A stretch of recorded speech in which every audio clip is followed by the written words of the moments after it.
Guys. Oh. Are you telling me this is happening? Guys, tell me this is just a dream. I mean, akuti momwe imati 6:45 imene quarter to 7 mmawa uno anthu ochuluka azikwanje ali zunguli pafupi ndi bwalo la Lilongwe community. Awa ndi malo omwe anthu omwe akufuna kuchita zionetsero zomwe zakonzedwa ndi bungwe la CDD akuyenera kukumana. Anyamata awa omwe ndi ochuluka kwambiri akumati akakuona ndi lamya ya m'manja akumakuwuza kuti uyike mthumba ndi kuonetsetsa kuti wazimitsa. Ena mwa iwo avala zipewa za milaza, ena mamask.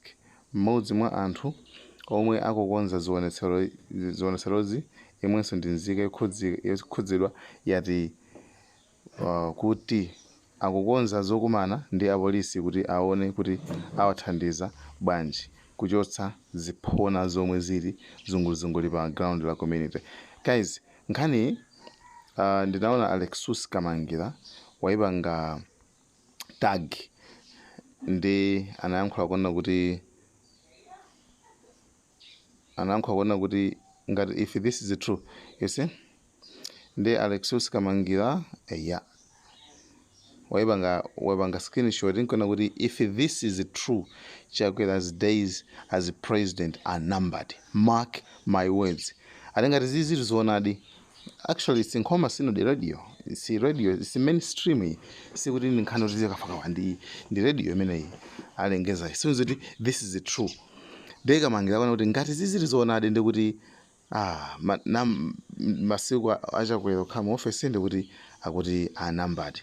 Guys, izizi mkulu wina wake amadziwa ma software oti munthu usama khabike bullet Myers. I think anthu amademo akufunika mkulu ameneyo. Next time please inbox me. One party era is back where democracy is a nightmare. Izinde nizonati nanga munthu olofulo macha sunga upeze guys Malawi. I saw someone posted zikwanje 80% loading. I didn't know what he meant. Now I get it. Nkondo to too late bro, we numbered them already. Uyu January akupita kwawo akavine nyawo. No freedom at all. I don't know what is going on with my country Malawi. Paja uyu nduwa DBB Mlomwe Kamangira. Okay. Anyway, nkhani this is bad. Pena kutsata malamulo titha nago. Be like South Africa. That's why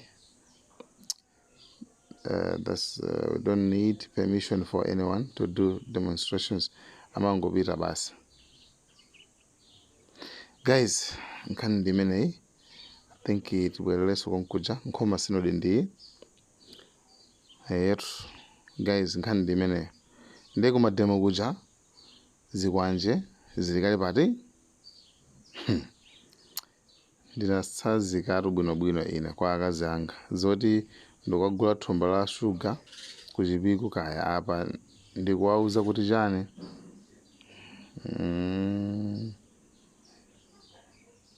guys arola nkhani imwetengera kuti poti pamenepo guys nkhani I don't know how truth is this. Kumano this is a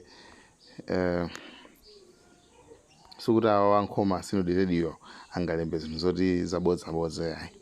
You understand? Downfall of MCP government. Nayo MCP imesa iwo anawinira mademo omweyo. But so why denying consent citizen of their own country? Koma Malawi food libe. Ero guys nkhani ndimene ndi kuti anthu adzikwanje. Kumane kukambira mademo oko guys. Thank you so much. Just follow up with us. Malawian Cameras tikupatsira nchicho satsarani mene zingaendere komanso umene zingakhalire. Guys, thank you so much. Bye. Like, share, Malawian cameras, right.